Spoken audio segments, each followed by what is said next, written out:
Assalomu alaykum hurmatli tomoshabinlar. Bugun juda muhim mavzuni ko'taramiz. Gaz yetkazib berish qariyalarga bepulmi yoki yo'qmi? 2026 yilda qayta hisoblashdi bo'ladimi? Bo'lsa kimga ta'sir qiladi? Kim ortiqcha pul to'lab qo'yishi mumkin? Kim esa aksincha imtiyoz yoki kompensatsiyadan foydalanishi mumkin? Bu ma'lumot har bir xonadonga tegishli. Ayniqsa uyda pensioner ota-ona, yolg'iz yashovchi qariya, nogironligi bor fuqaro yoki kam ta'minlangan oila bo'lsa, albatta oxirigacha eshiting. Men bugun masalani oddiy tilda tushuntiraman. Oldin qanday edi, hozir nimalar o'zgaryapti? 2026 yilda qayta hisoblash deganda nimani tushunish kerak? Gaz hisoblagich, qarzdorlik, subsidiya, imtiyoz va noto'g'ri hisob-kitoblarda qanday harakat qilish kerak? Videoni hoziroq like qilib qo'ying, kanalga obuna bo'ling. Chunki bunday mavzularda bitta xatolik oilaga 100 minglab so'm, ba'zan millionlab so'm zarar keltirishi mumkin. Avvalo eng asosiy savolga javob beraman. Qariyalar uchun gaz avtomatik ravishda bepul degan umumiy qoida yo'q. Ya'ni bir kishi pensiya yoshiga yetgani uchun gaz ta'minoti o'z-o'zidan bepul bo'lib qolmaydi. Ko'pchilik aynan shu joyda adashadi. Men pensionerman, demak gaz bepul bo'lishi kerak. Onam yolg'iz yashaydi, gaz hisoblamasliklari kerak. Mahallada aytishdi, qariyalarga gaz tekin ekan degan gaplar ko'p yuradi. Lekin amaliyotda gaz to'lovi shaxsning yoshiga emas, ko'proq iste'mol qilingan gaz hajmiga, hisoblagich ko'rsatkichiga, tarifga, qarzdorlikka, subsidiya yoki ijtimoiy himoya ro'yxatiga kirgan-kirmaganiga bog'liq bo'ladi. Oldin ko'p xonadonlarda gaz uchun hisob-kitob ancha sodda ko'rinardi. Hisoblagich bo'lmasa, odam soniga, uy maydoniga, gaz plitasi yoki isitish uskunasi bor yo'qligiga qarab normativ asosida hisob yozilardi. Hisoblagich bo'lsa ko'rsatish bo'yicha to'lov qilinardi. Ayrim hududlarda eski qarzdorliklar yillar davomida yig'ilib qolgan. Kimdir ko'rsatkichni vaqtida bermagan. Kimdir to'lovni boshqa shaxs nomida amalga oshirgan. Kimdir uy egasi vafot etgandan keyin hujjatlarni yangilamagan. Natijada bitta xonadonda aslida 2 kishi yashasa ham ba'zida 5 kishi ko'rinishi. Yoki aksincha hisoblagich buzilgan bo'lsa ham tizim uni ishlab turibdi deb hisoblab noto'g'ri summa chiqarishi mumkin.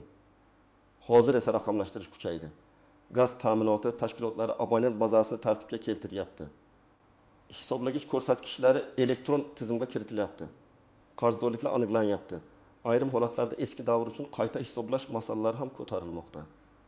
2026 yilda qayta hisoblash deganda odamlar ko'pincha shuni tushunishadi. Endi hammaning eski gaz puli qayta tekshiriladi. Qariyalardan pul olinmaydi yoki qaytarib beriladi.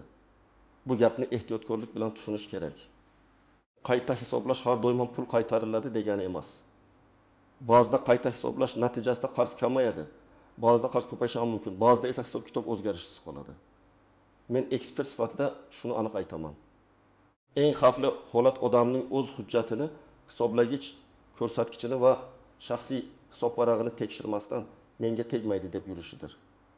Ayniqsa qariyalar ko'pincha gaz idorasiga borishga qiynaladi. Internetdan foydalana olmaydi. SMS xabarnomani tushunmaydi. Natijada qarzdorlik paydo bo'lganini kech biladi. Keyin gaz uzilishi, penya, qayta ulash xarajati yoki hujjatlarni tiklash muammosi chiqadi. Asosiy qism 1. Kim xavotir olishi kerak? Kim esa unchalik xavotir olmasligi mumkin? Birinchi navbatda uyda yolg'iz yashovchi pensionerlar alohida e'tibor berish kerak. Masalan, bir ona 72 yoshda uyda yolg'iz yashaydi. Gaz plitasi bor, isitish uchun ham gaz ishlatiladi. Agar hisoblagich bor va ishlayotgan bo'lsa, to'lov aynan sarflangan kub metrga qarab chiqadi. Onaxon kam ishlatsa, kam to'laydi, ko'p ishlatsa ko'p to'laydi. Bu yerda yosh avtomatik bepul qilishga asos bo'lmaydi. Lekin agar onaxon kam ta'minlanganlar ro'yxatida bo'lsa, ijtimoiy himoya tizimi orqali yordam olishi mumkin.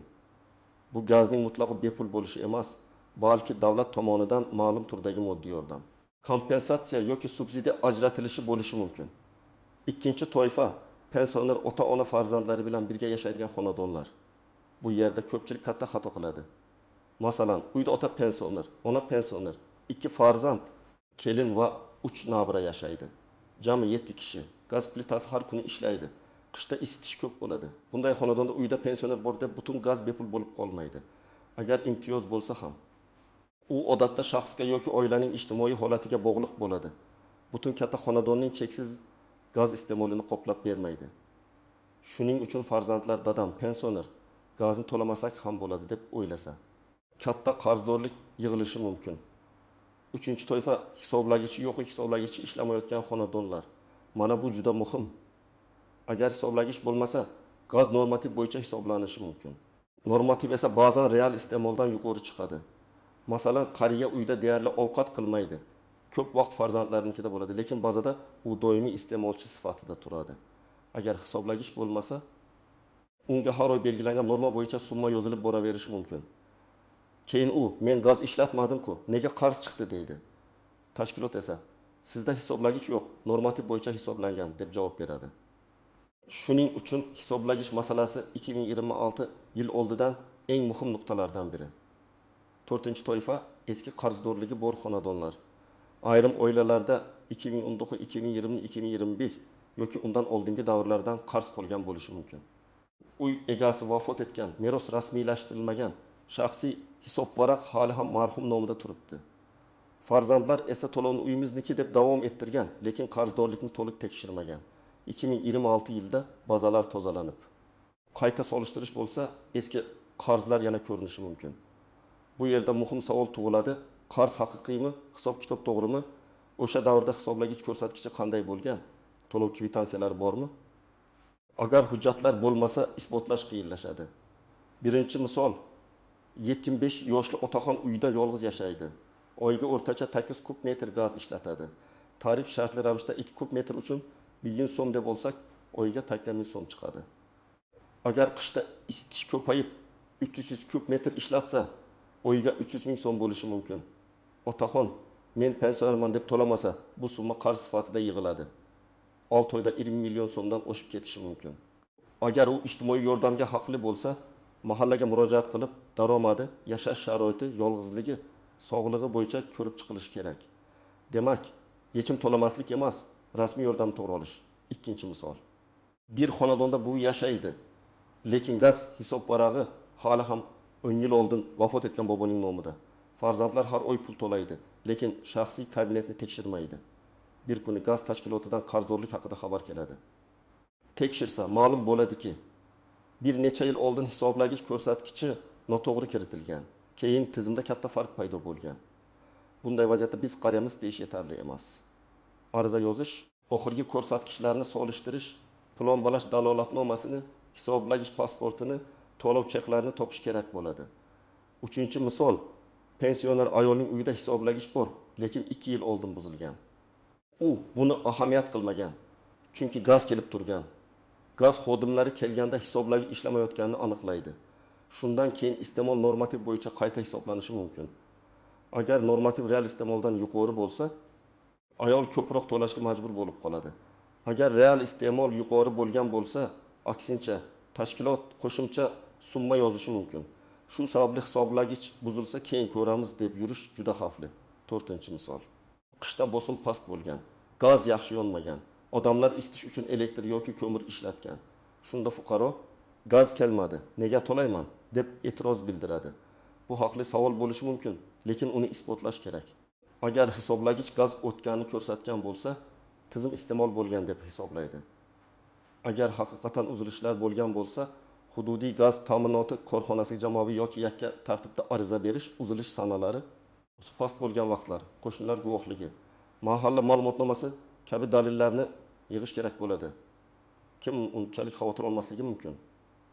Agar sizda zamonaviy ishlaydigan hisoblagich bo'lsa, ko'rsatkichlar muntazam olinayotgan bo'lsa, har oy to'lovni vaqtida qilayotgan bo'lsangiz, shaxsiy hisob varaq egasi hujjatlarda to'g'ri ko'rsatilgan bo'lsa, eski qarz bo'lmasa, unda 2026 yildagi qayta tekshiruv siz uchun katta muammo bo'lmasligi mumkin. Lekin baribir yiliga kamida bir marta hisob kitobni solishtirib qo'yish kerak.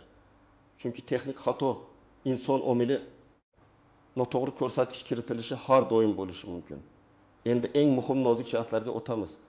Birinchi nozik shart, bepul va kompensatsiya bir xil narsa emas. Bepul degani sizga umuman to'lov yozilmaydi degani. Kompensatsiya degani esa to'lov yozilishi mumkin. Lekin davlat yoki ijtimoiy tizim ma'lum qismini qoplaydi, yoki sizga pul yordam sifatida beriladi. Ko'pchilik shu ikkisini aralashtiradi. Natijada menga yordam berilishi kerak edi, demak qarz yozilmasligi kerak deb o'ylaydi. Aslida yordam olish uchun alohida tartib, ariza, ro'yxat, mezonlar bo'lishi mumkin. Ikkinchi nozik shart, imtiyoz hamma pensionerlarga emas, aniq toifalarga berilishi mumkin. Masalan, yolg'iz yashovchi qariya, kam ta'minlangan oila, nogironligi bo'lgan shaxs, o'quvchisini yo'qotgan oila, ijtimoiy himoya reyestriga kiritilgan fuqaro kabi holatlar alohida ko'rib chiqiladi. Shuning uchun mening pensiyam kam degan gapning o'zi yetmasligi mumkin. Daromad, yashash sharoiti, oila tarkibi, farzandlari bor yo'qligi, mulkiy holat, kommunal xarajatlar ham tekshirilishi mumkin. 3-nozik jihat. Uyda ro'yxatda turgan odamlar va real yashayotgan odamlar farq qilsa, hisob-kitobda muammo chiqadi. Masalan, bazada 6 kishi ro'yxatda turadi, lekin realda 2 qariya yashaydi. Agar hisoblagich bo'lmasa yoki normativ bo'yicha hisob bo'lsa, ro'yxatdagi odamlar soni muhim bo'lishi mumkin. Shuning uchun propiska vaqtincha yashash ko'chib ketgan farzandlar, vafot etgan shaxslar bo'yicha hujjatlarni yangilash zarur. Aks holda siz foydalanmagan gaz uchun ham ko'proq hisob yozilishi ehtimoli bor. 4-nozik jihat, plomba masalasi. Hisoblagich plombasi buzilgan bo'lsa, bu juda jiddiy holat. Ba'zan qariya bilmasdan ta'mirlovchi usta kelib go'r yonida ish qiladi. Plomba shikastlanadi. Fuqaro esa buni sezmaydi.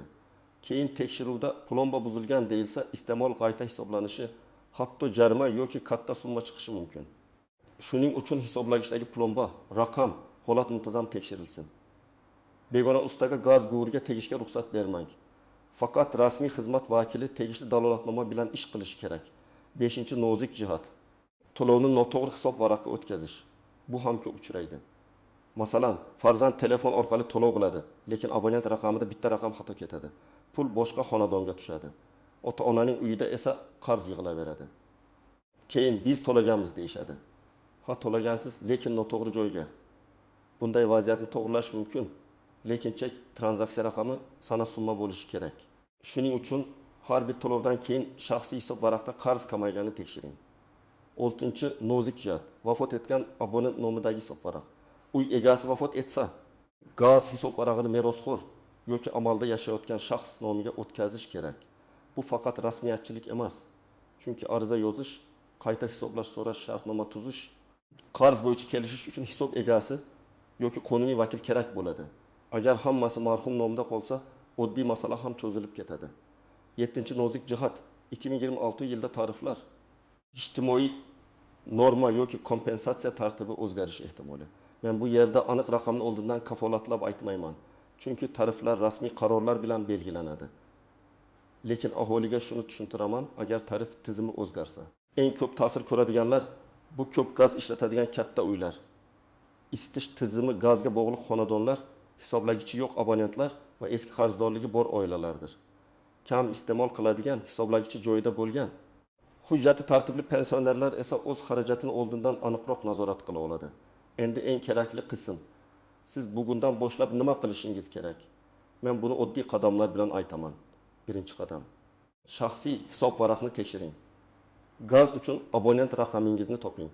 Bu eski kvitansiyada, SMS xabarda, to'lov ilovasida yoki gaz ta'minoti korxonasi ma'lumotnomasida bo'lishi mumkin. Shu raqam orqali qarzdorlik oxirgi to'lov, hisoblangan summa va hisoblagich ko'rsatkichini tekshiring.